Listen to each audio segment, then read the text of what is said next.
Hello, welcome to Driven It. I'm going to rest my bum against a wet car. Welcome to Driven It. So, digressing there. I'm out and about today with a Genesis GV60.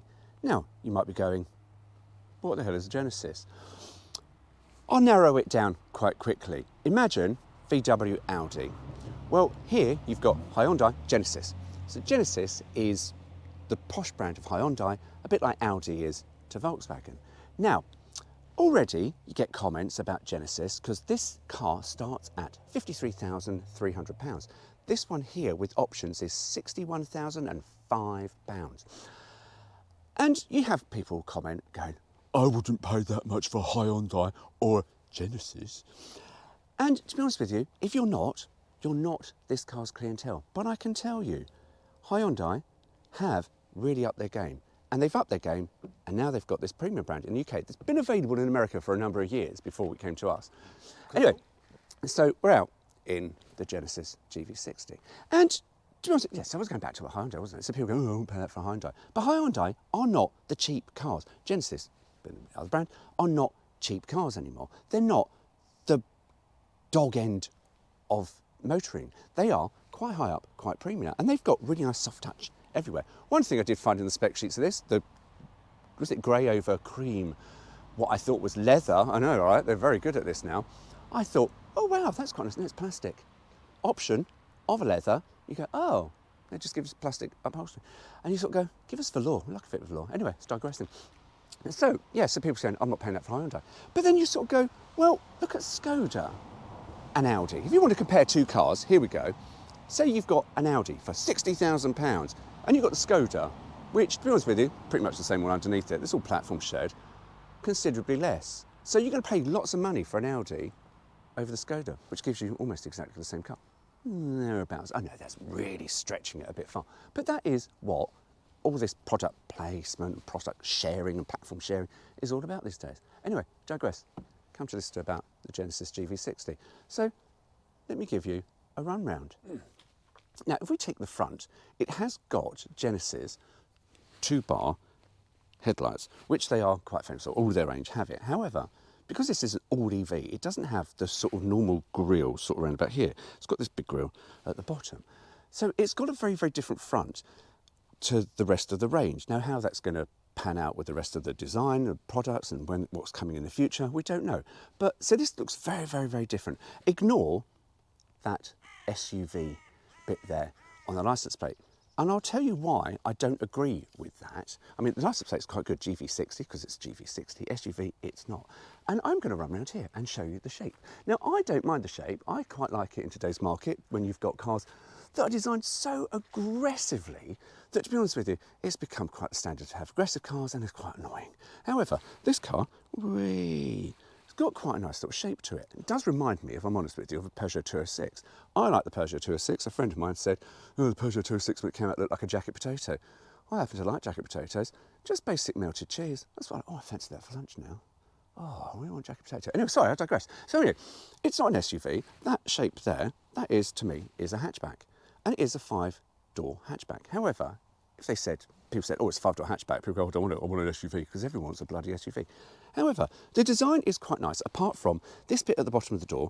I can't stand car designs with that, because it just looks like they've been T-boned. Renault were the first to do that, and it looks like they've been dented. And also, I don't quite understand what this bit is here. I mean, it looks like an electric splash or something, or Flash Gordon, but I just think it looks a bit shit. When considering the rest of the car is actually quite nicely designed, and proportion-wise, it's quite all right. As I say, it's not an SUV because it's just not boxy. I mean, it's not boxy at all, and it's not a coupe because coupes to me always come 3 doors. I'm old-fashioned. Jacket potato. Oh, I really want a jacket potato. One thing this does come with in the options is the £2,800 innovation pack. Now, the innovation pack, I've had to print off the cheat sheet because it's quite nice, really. Heads-up display, which is very, very nice to have. Surrounding view mirrors, blind spot mirrors, remote parking assist. Now, that's very good. Quad headlights with intelligent, and they do all sorts of flashy things up here. However, the parking thing is quite handy. It's quite a large car at 1,800 and something millimetres wide, so it's almost 2 metres wide. And when you sometimes you might struggle to park this in narrow car parking bays. So you go, oh, I've got the remote parking. So you press the button and off it goes and parks. Takes a bit of time, and it does get a bit confused with certain, when bays have got double lines. And I'll post up a picture of what it did in one of my local supermarkets, and it was like, but it did freak the living daylights out of this woman. She walked past, she went, what the hell's going on? Magic. I said witchcraft, I'm a wizard. Anyway, one thing though, it likes to reverse into parking bays. Now, if you're trying to get into your shopping, you can't get through. But what would be nice is a for the bonnet. Now, when you're doing your weekly shop and you're trying to get it into the back, you can't. Now, I've filmed this trying to reverse itself into a car park bay, and you can see what it does, and next to a car, and it's quite narrow. However, if it had a blip blip on the bonnet, you could then put stuff in it like a Volkswagen Beetle. We have one of those in stock. Because you've got this lovely 40-litre box on the premium. This is a premium model, I should have started off with that. Premium model. The sport model comes with a smaller box because it's got different things in it. But this is a 40-litre boot box. And it's actually my whole weekly shop, which mainly consists of vodka, some Diet Pepsi and some snacks, all fit really nicely. No, honestly, I do buy other things. I buy some bananas and apples. Not a monster. Anyway, so you can get lots of things in there. Now, one thing with some car design is you go, all right, okay, but what happens if you forget? And I like this. It's very simple. And you go, oh, I forgot to put that down. And you go, right, okay. I've just broken the top. No, it sort of brings itself down. It sort of catches it, goes, way, and down. So you don't snap it off. That's quite handy. That's quite nicely designed. Boot, yes, it has one. Now, the other thing it has rear seats, 5-door hatchback. Now, space in here for such a reasonably naturally longish car is all right. However, with me as a 6'1" driver, and a bit selfish because I like the seat back just a little bit and a bit low, there's not much really behind me. I mean, I've taken my shoes off because it's very muddy out and I'm not okay. Just scuff up my lovely carpets. You can't really get your feet underneath the seat how I have it for me. But there's lots of leg room and there's good headroom. And with the door shut, it's quite a nice environment. There are some lights under here, backlit on the door handle, which is quite nice. And I've got heated rear seats as well. A little cup holder or ashtray if you want to use it for that, and some other bits and more speakers. Oh, twin speakers. So, you know, it's all right. And I've got some USB-C, I remember that bit, plug things there and a little cubby hole and something here. But that's not really good because it smashes against my legs. But it's all right. The one criticism, not really much. If I've got my shoes on, which, you know, because I can't really get, with my shoes off, I should say, I can get my feet underneath the seat. With my shoes on, I really can't. So I lack a little bit of under-thigh support. So you'd have to sit sideways very elegantly. But you know what, it's not bad, it's quite comfortable. And it really is a lovely interior. As I say, soft touch plastic, grey over white, is quite nice. It's quite an airy environment to be in. And I do show you the interior because it is really, really pleasant. So this is the interior at the front. Now, it's probably flashing a bit because the LEDs things do bugger up on cameras. But it's really, really pleasant. The colours are nice. The ambiance that you get in this car is really, really lovely. Everything is quite intuitive to the touch. And even the big spinny wheel, which accesses all the menus, or you've got the buttons just before that, which then can also access stuff. It just falls to hand and it's really quite nice. So this is really, really nicely thought out. And what's quite nice is the heater system, which is all switched off because I haven't switched the car on, is all controlled by buttons, or it's touchscreen, some of it, but it's quite intuitive. You're not going through menus and struggling to find stuff. With familiarity, it does come to hand quite nicely. However, there is one problem. Now, the one thing I'm in two minds about liking is the sphere of power. I don't know if it's called the sphere of power, but I like to call it the sphere of power. Because when the car is off, this is like that, and you go, oh, that's nice. Now I'm going to tell you your future. It's bright, because I've got this bright because I've lit up with the orange. Because you can change all the ambiance of the lights, and I've gone for orange because it's really quite pleasant in here. However, when you switch it on, it spins around to this. Now, oh, that's my phone talking to the car. Now, that's not bad, but if I'm honest with you, it looks a little, I don't know, I want to say cheap or a bit gaudy compared to what is there. And if it didn't do that, I probably, to be honest with you, wouldn't have even commented. Because I quite like what Jaguar did with their little knob like that would then just sink into the console. And that was, I think, much more elegant. This is, I'm in two minds about that. But apart from that, I think interior-wise, I really am very impressed. The screen is very big and it's very, I'm going to switch it back on again, it's very intuitive to use. You sort of can touch screen stuff if you want to. So say the heater controls down here, you can touch, or you can sort of navigate through heater controls here and do all things with push buttons. So it does all work quite well. And it's very, there's not much, if I'm honest with you, that makes you go, ugh.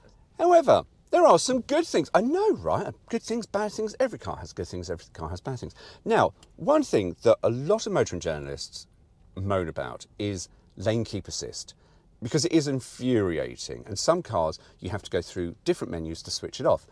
Because you're driving along and the car will detect a line that you have to go over. Remember, this car is just shy pretty much of 2 metres wide. It's not quite 2 metres wide, but it's pretty close. And you sort of go, da, da, da, da, da, and it literally yanks the steering wheel because it's trying to keep you into lanes. And it is either infuriating or sometimes ruddy dangerous. However, this little button here, you press that long enough, and it's only a few seconds, the little thing on the dashboard goes orange and it switches it off. That is absolutely ingenious. I think that is absolutely fantastic. Right, I'm out and again, third time lucky, trying to do a driving impression of the Genesis GV60, because my GoPro, I've just done about half an hour of driving. Trust me, there won't be half an hour, but I've just done half an hour of driving and I've just uploaded it all and gone la la la, no sound. So yeah, anyway, here we are on my test route. I keep calling it a test track. It's not a test track, it's a test route. And you're here. It is very quiet. It's a nice environment to be in now. This serenity and quietness of this cabin does come to slightly bite it on the arse. It's got a very, very good stereo system. It's a £990 optional Bang & Olufsen stereo. And it does pump out the tunes. I mean, my God, I mean, it was like walking into heaven. Not the place in the sky, but the nightclub. And it was like, bloody hell, this is a really good stereo system. However, there were times when the stereo drove me insane. Because I've slightly gone off topic about the Serenity, but you'll find out why in a minute. Sometimes you're driving it, and on the steering wheel, there's this sort of slidey thing, which is sort of does lots and lots of different things. Sometimes I catch it and change the radio station. Or sometimes this stereo does, you switch the car on and I've got Nation 80s playing, or had that playing, and then suddenly it's going, oh, it's showing Nation 80s, but it's now playing LBC or Radio 1 or something else. And I'm like, no, that's not what I selected. I want Nation 80s. So you have to go through all the settings, and it really is infuriating. However, so sometimes I catch it on the steering wheel. How I don't know, it's either my stupidly big thumbs, yay, or it's the sleeve of my coat or jacket or whatever, and it sort of slide across. So you hit the mute button because you're just infuriated because you don't want to play adverts. Or that's the other thing, you're listening to a radio station, you go, I don't want adverts, hit the mute button. Serenity falls upon you. Very, very quiet. However, driving along, and I could hear this rattle. And the rattle was coming from the centre console, and I was like, this is a very, very premium car, and it's got soft touch everything. Where is this noise coming from? It's having a fiddle. It's my bunch of keys that I put in the cup holder. So I threw those in the door pocket. Oh, well, yeah, I threw them in the door pocket. Driving along, and you go, yeah, it's still very quiet. And then you could hear this creaking, and this creaking noise was coming from my right shoulder, around by the seatbelt. And I was like, I was like doing this, driving along. Yeah, no, I wasn't. But I was like, what the hell is this creaking noise? Anyway, turns out it's my leather jacket. So it's very, very quiet in here. So, yeah, be careful what you wear when you drive a Genesis GV60 or where you put certain items, because it just rattled and it was infuriating. And it wasn't the car, it was user error. It was me. So yes, driving impressions of the GV60. It does, all right, it's the rear-wheel drive model. The sport model, I do believe, comes with all-wheel drive. This is only rear-wheel drive. And it does make for quite interesting driving. Now, it's not a sports car. I think it's just under 2.2 tonne in weight, so it weighs a lot and has lots and lots of power going through the back wheels. Now, you can hustle it along at a reasonable rate, and you can have some fun, and the back end just gets a little bit twitchy, a little bit talkative, and that's quite fun. Just keeps you on your toes. Turn the traction control off, you have a little bit more fun, but even though it will still thwart you and go, oh no, hang on, stop that. Because, as I say, you've got over 2 tonnes of vehicle. You don't really want over 2 tonnes of vehicle going sideways into a tree, because that bloody hurt. So it stops that. But it is still quite fun. However, the one thing that stops me, in particular, from having lots and lots of fun are the brakes. Now, the thing with the brakes is they're good, and they will bring the vehicle to a stop. You'll sort of hit the brakes and go, wee. Oh, and the seatbelt holds you in. And they do bring you up quite nicely. But the pedal just lacks feel. And you sort of go, it's not quite good. I would like a little bit of a firmer pillow. A firmer pedal. However, so, enough of that. So, as you can tell, the ambiance is very, very quiet, and it's very, very comfortable to drive. And it's, over speed bumps or undulations of the road or potholes or bumpy bits and broken bits, it's very, very comfortable. Very, very soft, very nice and compliant. But as I say, not a sports car, so don't expect sports car handling. However, it will do pretty reasonable enough. And if you sort of decide to hustle it, it doesn't understand, it won't plough on. It just does go where you want to go. So yeah, I'm quite impressed with this. However, you've got driving modes, and you've got comfort, you've got Eco, Comfort, Sport. Now, one thing I do, because it's a bit perverted, but I quite like it, is to put it in Sport mode. Because you put it in Sport mode and the seat boosters, they squish you around, and you don't realise what's happening with the seat squab, and you sort of go, oh, okay, let's hold you in a bit more, and then you go back to Eco or Comfort, and the boosters come out, but also the seat squab pushes you up gently. And when you've got the heated seat on, it's almost like your bottom is being caressed very gently. So I have so often just drive it and press the buttons and just go, hee, it feels quite nice. Anyway, it's digressing there. So yes, driving. Yeah. So as a place to sit in and munch up your electric miles, yeah, I think, for your £61,005, this is a really, really pleasant environment to be in. And I think you would probably struggle to find probably better. I mean, what are your alternative cars out there? Well, your alternative cars out there for this sort of money, this sort of genre, brand, whatever it is, you're looking at Audi, and you're looking at BMW, some BMWs and some Mercedes. And to be honest with you, yeah, if you're thinking of buying a Mercedes, have a look at one of these, because I must say, Mercedes interiors are really gaudy. I mean, I know I've moaned about the drive knob being a bit, and there's lots of silver bits around it, but I tell you now, Mercedes are absolutely horrifically gaudy. This is quite all right. And I'm even going to go on record to say, because I've had Land Rovers, and on press, and you sort of go, but you know what? You get behind the wheel of a Land Rover and it makes you feel $1 million. Not quite makes you feel $1 million, I'll be honest with you, but it does make you feel bloody marvellous in this car, because it does just have the quality feel of a car that you want. And it sort of doesn't really make you feel like you've made bad life choices. Put some here. So anyway, that's enough of my ramblings. I think we've gone on long enough. I think, as you can probably tell, I quite like the Genesis GV60. So yeah, anyway, why do you go? Take care. See you soon.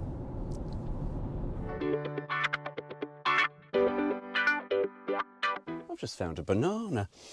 I went shopping, it fell out of my bag. I'll do some driving impressions of the car. It's got the automatic seatbelt that angles you as it puts you in place. Because if you're in stop. However, another however. There's a lot of howevers. I should put however. If you want to play a bullshit bingo game, there you go. A drinking game to the word however, because I use however a lot. Because however, it is quite a however-y good word. Oh, there you go. I'm not saying. However, I think I may have already said this. However, hey, however again. Bloody hell. However, we'll start again. However, I've got Merc in the way. What? Oh, I'm a wanker. Oh, I've just been called a wanker by a Mercedes. I would just like a firmer pillow. Oh, for fuck's sake, I've said pillow again. I want a fucking firmer pillow. Put it over my fucking face. I did sort of use 4% driving it quite fast this morning. However, no, you can't say that. You can't get arrested by the police. GoPro, stop recording.